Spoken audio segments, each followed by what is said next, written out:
Auzubillahiminasyaitonirrajim. Bismillahirrahmanirrahim. Assalamualaikum warahmatullahi wabarakatuh. Waalaikumsalam warahmatullahi wabarakatuh. Jamaah. Yeay. Oh, jamaah. Yeay.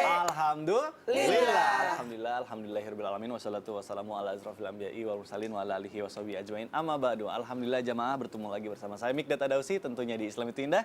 Seperti biasa di pagi hari ini kita akan belajar bersama-sama, tentunya dengan guru-guru kita yang luar biasa. Kita sapa dulu, ada Ustadz Maulana. Alhamdulillah. Apa kabar Ustadz? Baik. Sehat ya, semangat ya. Semangat. Masya Allah. Ini apalagi kan hari Senin itu hari pertama orang kerja. Betul. Harus kasih semangat. Iya. Dan temanya harus yang seru-seru juga. Ini dia nih, tapi kita sapa dulu nih, ada Ustazah Lulung juga nih. Ustazah sehat ya? Sehat, alhamdulillah, luar biasa. Allahu Akbar. Allahu Akbar. Semangatnya kita tunggu-tunggu, ada Ustadz Maulana, ada Ustazah Lulung. Waduh, ini perpaduan yang luar biasa. Ustazah gimana, sehat ya? Roy, kita melengkapi aja. Kita melengkapi, kita penetralisir. Kalau nggak bahaya di studio bisa runtuh. Baik, Masya Allah. Jamaah, setiap orang itu mempunyai dosa karena manusia itu memiliki hawa nafsu. Namun bagaimana jika ada orang yang menganggap dirinya adalah orang yang terbaik dan tidak mempunyai dosa? Maka dari itu, insya Allah kita akan mengangkat tema yang luar biasa. Temanya adalah jangan sok suci, semua punya dosa. Waduh, Masya Allah. Ini menarik sekali nih pembahasannya. Yeah. Ustadz Maulana, Afwan izin bertanya. Ustadz, pernah nggak sih dengar nih kalimat yang sesuai sama tema kita hari ini? Jangan sok suci, kita itu hanya berbeda dalam memilih dosa. Waduh, aku tuh kadang suka bingung gitu ya. Maksudnya dari kata-kata semua itu hanya berbeda dalam memilih dosa. Maksudnya berarti semua manusia itu punya salah gitu ya? Atau bagaimana nih penjelasannya? Berpeluang untuk melakukan dosa. Berpeluang untuk melakukan dosa. Oke. Nah ini mohon penjelasan lebih lengkapnya. Silakan Guru. Baik, izin Bunda dan Sasam.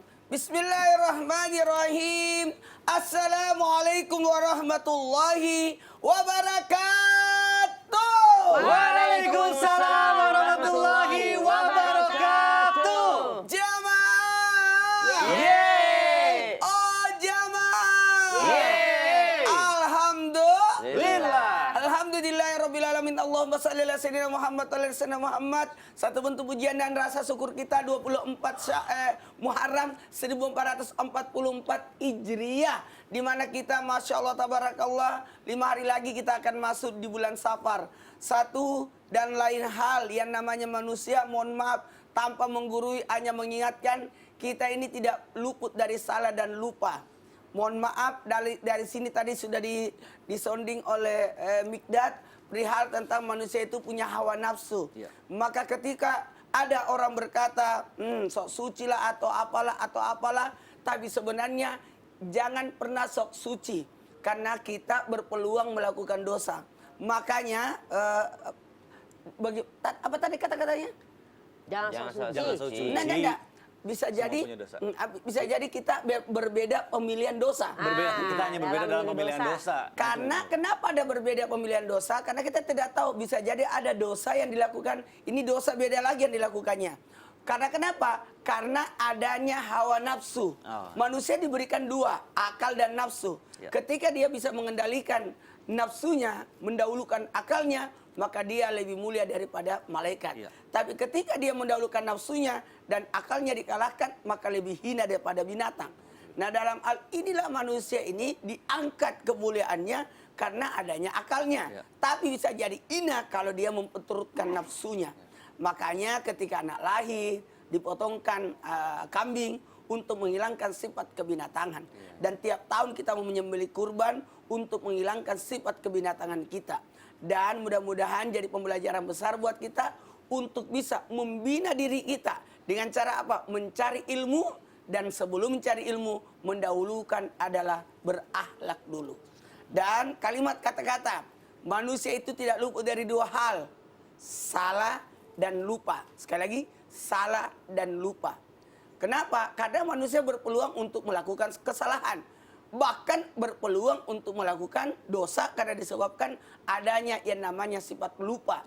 Makanya dari sinilah kita senantiasa harus mengingatkan. Azan berkumandang saja belum tentu orang datang, apalagi tidak diazani.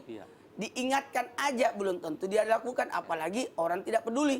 Makanya dari sinilah kalau ada berkata sok suci, mohon maaf. Hanya Allah yang tahu siapa yang paling bertakwa. Bukan diri kita. Bukan kita menganggap diri kita lebih baik daripada orang lain.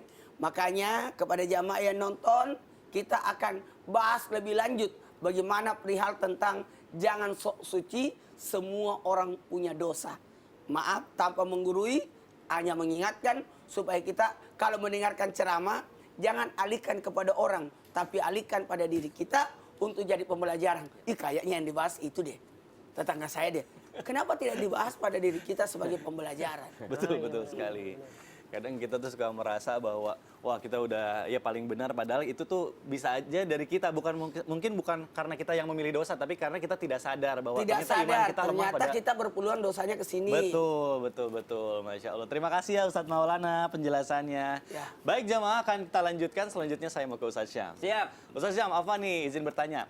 Salah satu ciri orang yang sok suci katanya selanjutnya adalah orang yang selalu merasa benar dan tidak mau mengalah. Nah ini Subhanallah. bagaimana nih maksudnya Ustadz? Orang yang selalu merasa benar. Nah ini mohon penjelasannya. Silakan Ustadz Syam. Baik, bismillahirrahmanirrahim. Tabe guruku, Ustazul Ulung, Ustaz Maulana, Mas Mikdad, serta guru-guru kami yang dimuliakan Allah Subhanahu wa taala. Alhamdulillahirabbil alamin wassalatu wassalamu ala asyrafil anbiya'i wal mursalin sayyidina Muhammadin wa ala alihi wa sahbihi ajma'in. أصبحنا وأصبح الملك لله رب العالمين سبحانك لا علم لنا إلا ما علمتنا إنك أنت العليم الحكيم رب اشرح لي صدري ويسر لي أمري واحلل عقدة من لساني يفقهوا قولي واجعل لي وزيرا من أهلي آمين آمين آمين يا رب العالمين. Sejak SD kita diajarkan doa sebelum belajar gitu ya. Subhanak la ilma lana illa ma 'allamtana. Maha suci Engkau ya Allah, tidak ada pengetahuan bagi kami kecuali Engkau yang mengajarkan kepada kami. Dari awal langsung kita mengucapkan Maha suci, Maha tinggi, Maha mulia Engkau ya Allah. Aku ini yang paling sering salah gitu. Seakan-akan kita mengatakan bahwasanya yang tidak luput daripada kesalahan hanya Allah Subhanahu wa taala. Makanya jangan sok suci, kita semua punya dosa. Ya subhanallah. Atau kata lain, jangan menjadi si paling surga deh. Ya si paling surga kalau bahasa sekarang, si paling benar, si paling suci, si paling surga, si pemegang kunci gitu ya. Si paling kebal, si paling apa? Panitia surga. Subhanallah. Kenapa? Karena ada kalimat subhanaka la ilma lana illa ma 'allamtana.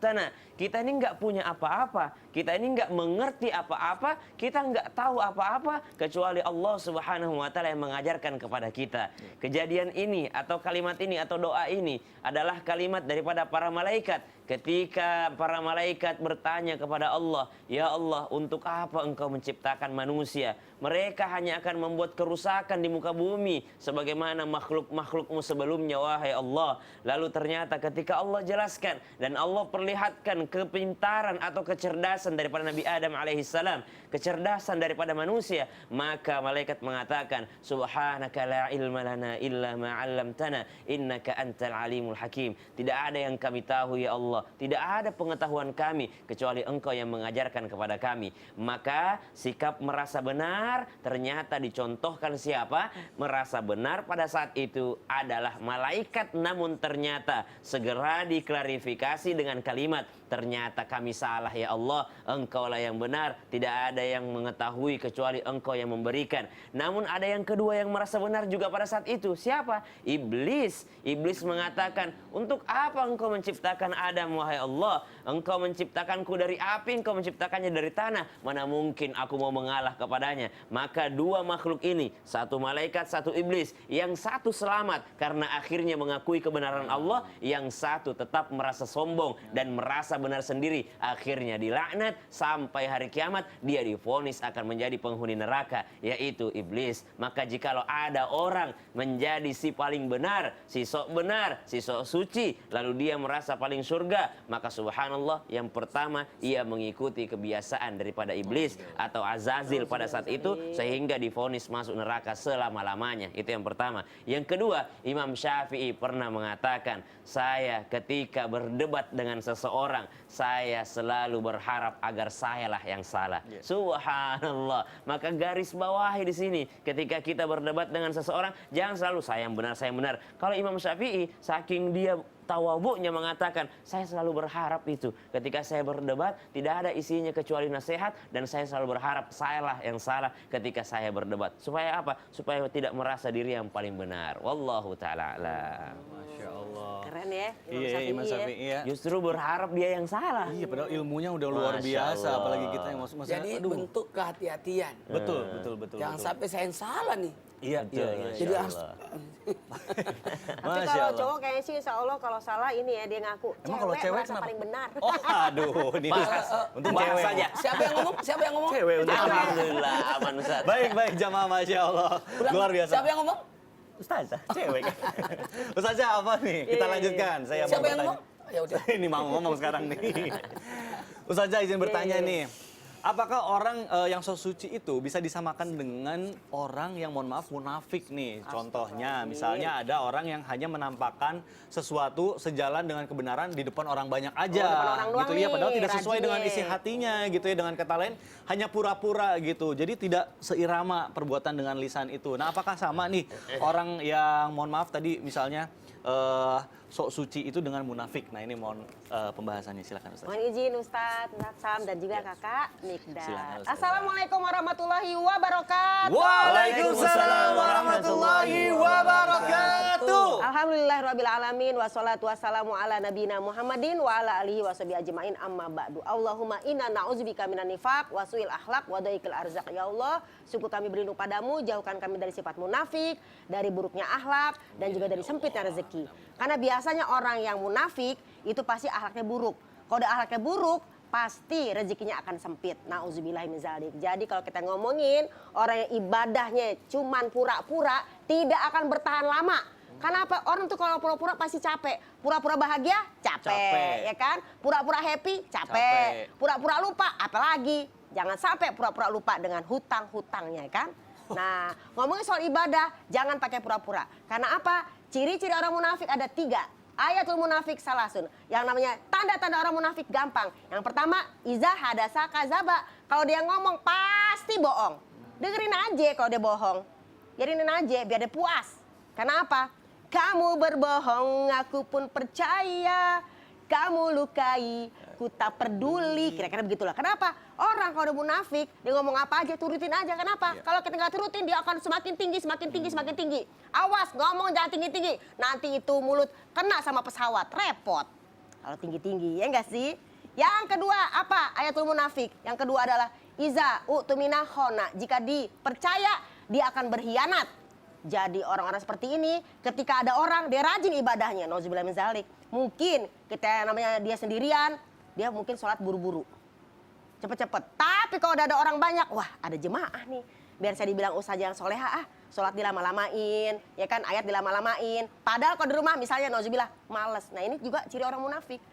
Dan ketika dia dipercaya, sebagai seorang yang namanya mungkin dipercaya, dia akan berkhianat. Kenapa? Tadi dia rajinnya cuma di depan orang doang. Itu nggak akan bertahan lama. Karena apa? Dia pasti bosan akan mengalami hal itu. Dan yang ketiga, ketika dia diamanati ya, maka dia akan yang namanya berkhianat. Ketika dipercaya, dia akan berkhianat. Dan ketika dia ngomong pun, dia juga akan berkhianat dalam artian dusta. Jadi kalau orang seperti ini, sama dengan orang yang munafik. Karena apa? Udah pengen dikatain benar aja. Pokoknya aku yang paling benar, aku yang benar, kamu salah. Nauzubillah min dzalik. Mungkin awalnya bisa pura-pura kalau dia belum bertaubat. Tapi kalau dia bertobat, insya Allah lama-lama dia malu. Kenapa? Ya Allah, iya sih orang nggak tahu, tapi Allah maha tahu. Allah tahu apa yang ada dalam hati kita. Tapi orang-orang nggak tahu apa yang ada dalam hati kita. Jadi kita lihat bagaimana kisah tentang Abu Bakar. Beliau pernah nangis, beliau pernah nanya sama Rasulullah. Ya Rasulullah, kenapa ya kalau aku ngaji dengan para sahabat dan semuanya, tuh aku kayaknya tuh sedih, ingat sama majlis ta'lim, ingat namanya sama akhirat. Tapi pas aku keluar, aku ya hahi lagi. Apakah itu disebut munafik? Maka Rasulullah menjawab, itu bukan munafik, itu adalah saatan-saatan, sesaat-sesaat. Ketika kita di majlis, dikelilingi oleh para malaikat, maka hati kita indah. Karena kita bukan munafik. Tapi kalau munafik, di luar majlis, di dalam majlis, ya begitulah modelnya. Ada yang begitu, Ustazah? Banyak. Astagfirullahaladzim. Nah, ini pas banget nih, Ustadz Maulana, aku mau curhat. Jadi, alhamdulillah kemarin tuh aku baru lahir anak kedua. Lahir anak muda. Alhamdulillah. Laki Nah, cowok. Cowok lagi cowok laki. Cowok. Makanya aku tahu kan laki atau cowok. Ustaz, aku tuh pengen belajar banyak karena Ustadz Maulana kan anaknya alhamdulillah banyak. Banyak. Nah itu gimana sih bisa sabar mendidik anak yang Masya Allah sekarang jadi anak yang soleh dan soleha itu gimana sih? Cara mendidik anak yang soleh dan soleha kembali pada orang tua. Oh. Sebenarnya keteladanan yang harus diperlihatkan. Oh, gitu ya. Jadi jangan semua otoriter orang tua merasa paling benar. Jadi jangan merasa aku yang paling benar, aku yang paling benar. Oh, itu. Jadi ada sebenarnya caranya supaya kenapa? Enggak, tapi kan dipikir-pikir anaknya Ustadz Maulana sama anaknya aku kan beda-beda ya. Beda. Berarti harus pakai cara aku Terus juga. ngapain nanya sama saya? Nanya sama saya terus dia pakai caranya sendiri. itu tuh yang nyuruh tuh. Ustadz, ya udah deh. Daripada Ustadz Maulana marah-marah, mending kita udahin dulu. Nanti kita akan kembali setelah yang satu ini. Tetap di Islami Tindak. Jamaah, oh jamaah. Alhamdulillah. Udah nanya apa yang paling bener lagi. Bercanda, Gimana Ustaz. sih?